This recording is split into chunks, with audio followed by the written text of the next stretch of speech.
बिस्मिल्लाहिर्रहमानिर्रहीम। अस्सलाम वालेकुम। वकास ख़ान ऑफिशियल से वकास ख़ान आपकी खिदमत में हाज़िर है। आज कुछ ख़बरों पर आपसे जो है बात होगी।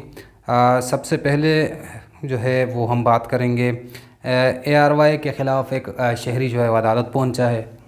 उस दरख्वास्त में क्या मौक़िफ़ अपनाया गया है वो बताएंगे। उसके साथ साथ कराची और लाहौर यानी मुख्तलिफ़ अदालतों में ज़हीर केस से मुतल्लिक़ कुछ समाअतें हुई हैं और उन समाअतों में आज कोई ख़ास पेशरफ़्त तो नहीं हुई, लेकिन वो क्या क्या दरख्वास्तें थी और उनमें क्या क्या हुआ है वो बताएंगे। सबसे पहले बढ़ते हैं मलिर कोट की तरफ। मलिर कोट में एक शहरी हैं जो कि अपना नाम बताते हैं दरख्वास्त में, ग़ालिबन ज़ुल्फ़िकार अली भुट्टो इनका नाम है, और कहते हैं कि 2017 में निकलने वाला घर आज तक इनको नहीं दिया गया।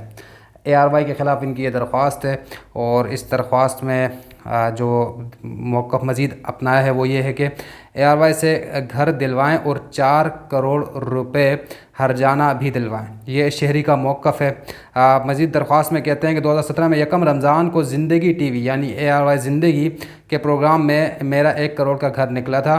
पहले फ़ोन पर इत्तला दी, फिर टीम भेजकर इंटरव्यू भी हुआ, यानी इंटरव्यू इनके लिया गया। उसके बाद ARY ने मुझे एक प्रोग्राम में बतौर मेहमान भी शरीक किया। 2018 में कहा गया कि बहरिया टाउन घर नहीं दे रहे, बहरिया टाउन में जो घर दिया जाना था वो नहीं मिल रहा। अब घर जो है ARY रेजिडेंशिया में मिलेगा। ARY इंतज़ामिया ने कहा घर 1 करोड़ का है, 20 लाख रुपए जो है वो टैक्स है, यानी आपको टैक्स 20 लाख अदा करना पड़ेगा। बाद में घर की कीमत 1 करोड़ 55 लाख बताई गई और 75 लाख रुपए जो है दरख्वास्त गुजार पर, यानी जो ज़ुल्फ़िकार अली भुट्टो साहब हैं, इन पर 75 लाख रुपए डाल दिए गए। आप 75 लाख रुपए दें, उसके बाद आपको घर दिया जाएगा। मज़ीद दरख्वास्त में कहते हैं कि मैंने किस्तों में 32 लाख रुपए अदा कर दिए, लेकिन फिर भी मुझसे पैसे जो है यानी लेकिन मुझे घर अभी तक नहीं दिया गया। फिर मज़ीद आगे कहते हैं मुझे धोखा देने के लिए मुख्तलिफ़ घर भी दिखाए गए। बार बार राब्ते पर 2020 में घर की कीमत 2 करोड़ 25 लाख बताई गई, लेकिन इसके बाद मेरा फ़ोन ब्लॉक कर दिया गया। लीगल नोटिस भेजने पर कहा गया कि आपका घर कैंसिल कर दिया गया है। तो अदालत ने इस मामले पर जो है वो नोटिस जारी कर दिए हैं। अदालत ने इस हवाले से ARY रेजिडेंशिया, ARY डिजिटल और सब रजिस्ट्रार गिडाप टाउन और समेत दीगर को नोटिस जारी कर दिए और जवाब तलब कर लिया है। ताहम ये तो आज की एक ख़बर थी मलिर कोट से, किस तरह इनामात दिए जाते हैं और इनामात के बाद जो सिलसिला होता है वो तमाम तर सूरत हाल इस शहरी ने जो है वो दरख्वास्त पे अपनी लिख दी है। अब बढ़ते हैं कराची की सिंध हाई कोर्ट की तरफ, जहाँ पर ज़हीर केस से मुतल्लिक़ आज समाअत होना थी, लेकिन फाजिल जज की रुख्सत के बायस समाअत दूसरी अदालत में हुई और उस अदालत ने यानी तय था कि तारीख़ ही होनी है। बहरहाल तारीख़ हुई उस दरख्वास्त में और मज़ीद उसमें कोई कार्रवाई न हो सकी। दरख्वास्तें थीं क्या क्या। एक दरख्वास्त थी मेडिको लीगल के हवाले से। मेडिको लीगल की दरख्वास्त मुद्दई मुकदमा की जानिब से दायर की गई और इस्तदा की गई कि जो मुबैना मुखबिया हैं उनका मेडिकल करवाया जाए। दूसरी दरख्वास्त जो थी वो जो चालान से मुतल्लिक़ ज़हीर की जानिब से चैलेंज की गई है। ये दरख्वास्त थी कि चालान जो है वो यानी उनको तहफ़्फ़ुज़ात हैं चालान पर, जो चालान पेश किया गया उसका इस केस से कोई सरोकार नहीं है। जो दफ़ात लगाई गई हैं वो जो है इस केस से मुंसलिक नहीं है, इसलिए इस चालान को ख़ारिज किया जाए। ताहम इन दोनों दरख्वास्तों पर समाअत होना थी। फाजिल जज की रुख्सत के बाद दूसरी अदालत ये दरख्वास्त गई और अदालत ने 2 दिन की मोहलत यानी 2 दिन का वक्त देते हुए समाअत जो है वो मुख्तसर तौर पर मुलतवी कर दी, यानी परसों इन दरख्वास्तों की समाअत होगी। अब रुख करते हैं लाहौर का।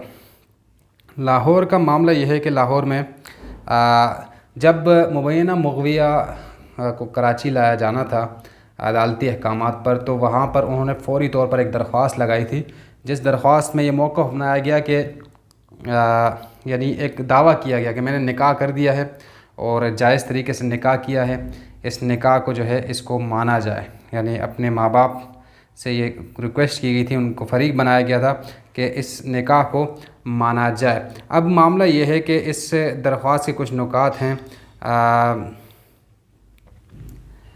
یعنی یہ کہا گیا کہ مدعیہ یعنی عدالت میں جا کر انہوں نے یہ بیان دیا ہے اور مختلف عدالتوں میں یہ بیانات دیے ہیں اور اپنی خوشی رضا سے وہ آئی ہیں ظہیر کے ساتھ اور انہوں نے نکاح کیا اور اب وہ خوشی سے یہاں رہتی ہے اور اسی خوشی کے باعث اس رشتے کو منظور کیا جائے۔ تاہم اس درخواست پر آج سماعت تھی لاہور کی عدالت میں اور تقریباً 11:30 بجے تک جو مبینہ مغویہ ہیں ان کے وکیل علی جعفری صاحب وہاں پر موجود تھے اور چونکہ ان کو نقول نہیں فراہم کی گئی ابھی تک اس معاملے کا، نقول کس چیز کے، درخواست پہلے دائر کی گئی جو مبینہ مغویہ ہیں ان کی جانب سے، پھر اس درخواست پر اعتراض لگا جو ان کے والد صاحب ہیں ان کی طرف سے اعتراض یہ لگا کہ بچی ابھی مائنر ہے اس لیے وہ درخواست نہیں لگا سکتی۔ اب جو یہ دوسری درخواست لگی ہے اس درخواست کی نقول جو ہے وہ ابھی تک جو مبینہ مغویہ کے وکیل ہیں ان کو فراہم نہیں کیا جا سکے، جس کی وجہ سے اس پر دلائل ہونا ناممکن ہے، لہٰذا وہ درخواست بھی جو ہے وہ سماعت اس کی نہ ہو سکی اور آئندہ سماعت پر ہو سکتا ہے نقول جو ہیں وہ فراہم کر دیں جو درخواست لگائی ہے، جو التجا کی گئی ہے جو مبینہ مغویہ کے والد صاحب کی جانب سے۔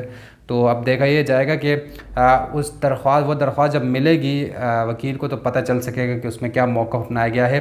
بنیادی طور پر انہوں نے یہ التجا کی ہے کہ مائنر بچی ہے وہ کوئی ایسی درخواست نہیں لگا سکتی کہ اس نے نکاح کیا ہے اور یعنی خوشی سے کیا ہے، اپنی مرضی سے کیا ہے، لہٰذا اس میں جو ہے وہ لگا لی انہوں نے، دوسری طرف سے بھی درخواست لگی۔ اب ان دونوں درخواستوں پر سماعت جب ہوگی تو اس میں نقول فراہم کیے جائیں گے، نقول فراہم کرنے کے بعد باقاعدہ اس پہ دلائل دیے جائیں گے اور ثابت کرنا پڑے گا آیا کہ یہ لڑکی کی جانب سے لگائی گئی درخواست قابل سماعت ہے یا نہیں، سماعت کے قابل ہو سکتی ہے یا نہیں۔